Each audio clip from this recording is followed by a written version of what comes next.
On a souvent commencé par Attention fixée sur les explications du formateur. Lucie Toé, veuve d'un agent des eaux et forêts, apprend les rudiments du métier de plombier. Dans cette salle de classe du centre de formation au métier CFPM à Ouaga, une bonne partie des étudiants comme elle est constituée de veuves d'orphelins des forces de défense et de sécurité tombés au front. Ici, on suit gratuitement une formation en plomberie. Au début, je me suis dit que ce n'est pas un métier de femme, mais je me suis dit que rien n'est possible à Dieu, que je vais essayer pour pouvoir subvenir aux besoins de mes 2 enfants.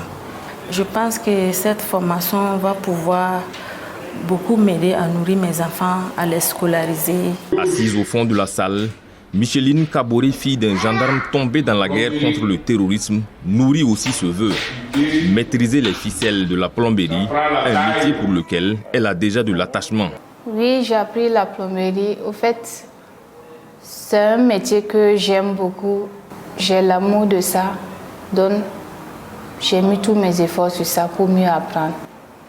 Le cours du jour, dispensé par Aloïse Yameongo, ingénieur en plomberie, est bien assimilé. La formation se passe très bien parce qu'ils suivent bien. Ils sont volontaires. Et je pense que c'est ça la réalité aussi de la formation. Au-delà de la plomberie, Joachim Ima, fondateur du centre, a décidé d'offrir d'autres formations dans des secteurs jugés porteurs, comme le carrelage, l'énergie photovoltaïque, la maçonnerie ou la mécanique aux veuves et enfants des combattants burkinabés tombés au combat. Nous avons évidemment jugé bon qu'il est aussi très important pour nous, en tant que structure de formation professionnelle, alors d'accompagner à notre manière, bien sûr, d'accompagner cette France-là de personnes afin qu'ils puissent évidemment avoir une formation professionnelle qui pourra les permettre alors de pouvoir évidemment s'insérer dans le tissu économique.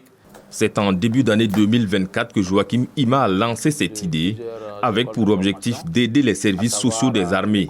La formation est gratuite, mais le centre lui dépense de l'argent pour que l'apprentissage se passe dans les meilleures conditions. La formation, elle est d'abord théorique et après, il y a la pratique. Quand vous regardez la matière d'œuvre même pour 30 personnes, ce n'est pas aussi du jeu. Et si vous regardez, si l'on doit facturer alors par personne, durant 1 mois de formation, vous voyez que vous vous retrouvez facilement avec 9 millions. Au total, 150 veuves et orphelins seront formés dans plusieurs localités du pays. Pour leur insertion professionnelle, Joachim Ima assure qu'il existe un programme gouvernemental destiné à cela. Dans les jours à venir, le centre va offrir des formations aux déplacés internes. Cela va porter notamment sur la culture maraîchère ou la fabrication de savon. L'objectif étant d'amener ces personnes à compter sur elles-mêmes. Gilles Dasda, Ouagadougou, VOA Afrique.